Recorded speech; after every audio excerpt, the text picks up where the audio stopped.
নমস্কাৰ মই নীলোৎপল আপোনালোক সকলোকে পুনৰবাৰ স্বাগতম জনাইছোঁ মোৰ অন্যটি ভিডিঅ'ৰ মাজেৰে বন্ধুসকল বহুত বেছি ভাল খবৰ আহি পৰিছে ইতিমধ্যে প্ৰায় 12,600 প্ৰায় 63টা পদৰ আমাৰ অফিচিয়েলিভাৱে ডেট মেনশ্যন কৰিছে আমাৰ এডিআৰ ৰিজাল্ট টোটেল পোষ্ট আছিল 12,673টা আমাৰ পোষ্ট আছিল গ্ৰেড 3 এণ্ড গ্ৰেড 4ৰ বিভাগীয় পোষ্টত আৰু তাত আমাৰ গ্ৰেড 3 আছিল প্ৰায় 7,650টা আৰু গ্ৰেড 4 আছিল প্ৰায় 5,023টা এই টোটেল পোষ্টখিনিৰ এগেইনষ্টত আমাৰ টোটেল কেণ্ডিডেট প্ৰায় 26,000 মান কেণ্ডিডেটে ৱেইট কৰি আছে আমাৰ ৰিজাল্টক লৈ গতিকে তাৰ ৰিজাল্ট কেতিয়া দিব সেই সন্দৰ্ভত মুখ্যমন্ত্ৰী মহোদয় এনেকৈ তেওঁ ডেট মেনশ্যন কৰিলে সেই সন্দৰ্ভত যাতে এবাৰ কোনো যাতে কোৰ্টত যাব লগা নহয় 9 তাৰিখে ৰিজাল্ট দিম বুলি কৈছে 10 তাৰিখে এপইণ্টমেণ্ট দিম কাৰণ কোনো যাতে কেণ্ডিডেট এবাৰ কোৰ্টত যাব লগা নহয় সেই সন্দৰ্ভত তেওঁ ৰিজাল্টটো এনেকৈ দিম বুলি কৈছে আৰু অভাৰলেপিং নহ'ব বুলি কৈছে কাৰণ অভাৰলেপিং বস্তুটোৰ কথা হয়তো আপোনালোকে নিশ্চয় গম পায় যে কাৰণ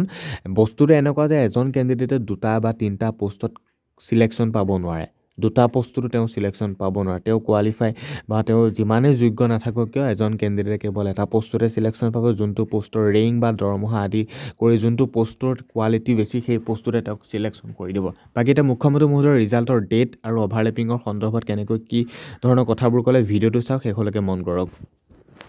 মামা এডিআৰি ৰিজাল্ট এডিআৰি গোটেইখিনি 10 অক্টোবৰ ম্যাম ৰিজাল্টটো আগতে দিবনে ৰিজাল্টটো বেছি আগত দিলে কোৰ্টত গুচি যাব নহয় মানুহ স্যাৰ সেইকাৰণে 9 তাৰিখে ৰিজাল্ট দিব লাগিব 10 তাৰিখে এপইণ্টমেণ্ট মামা ওভাৰলেপিং চাবনে অভাৰলেপিংটো যিমান হয় চাম ম্যাম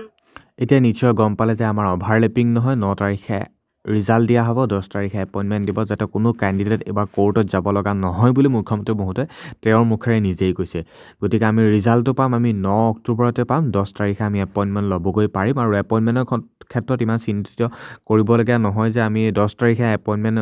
ল'বলৈ আমি গুৱাহাটী গৈ নাপালে আমি নাপাম তেনেকুৱা নহয় আপোনালোকে ৱেবছাইটৰ জৰিয়তে নিশ্চয় এপইণ্টমেণ্টখন ডাউনলোড কৰিব পাৰিব সেইটো একেবাৰে নিশ্চিন্ত থাকক এইটো ইমান ভয় কৰিবলগীয়া বিষয় নহয় গতিকে এতিয়া আমি অফিচিয়েলিভাৱে এই কথাটো এতিয়া গম পালোঁ যে এইটো ফিক্স হৈ পৰিল যে আমাৰ 9 তাৰিখে ৰিজাল্টটো দিয়া হ'ব গোটেইখিনি পোষ্টৰ পৰা 40-50 যিমানখিনি আমাৰ পোষ্টৰ বা বিভাগীয় ৰিক্ৰুটমেণ্টৰ আমাৰ ৰিজাল্ট দিবলৈ বাকী আছে এতিয়াও গতিকে সেই 40-50 পোষ্টৰ আমি 9 তাৰিখে ৰিজাল্টটো পাম আৰু 10 তাৰিখে আমাক এপইণ্টমেণ্ট দিয়া হ'ব অফিচিয়েলিভাৱে খানাপাৰাটো দিয়া হ'ব বা আপোনালোকে ৱেবছাইটৰ জৰিয়তে ডাউনলোড কৰিব পাৰিব আমাৰ টোটেল প্ৰায় পোষ্ট আছিল এডিআৰিত 12,673টা গোটেইখিনি পোষ্টৰ ৰিজাল্ট দিয়া হ'ব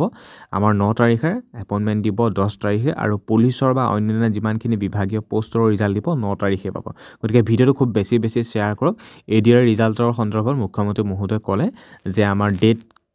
কেনেকুৱা কি হিচাপত আহি গ'ল বা ৰিজাল্ট কেতিয়া দিব এপইণ্টমেণ্টৰ ডেট গোটেইখিনি গম পাই গ'ল গতিকে ভিডিঅ'টো খুব বেছি শ্বেয়াৰ কৰক এডিআৰ ৰিজাল্ট আহি আছে 9 অক্টোবৰত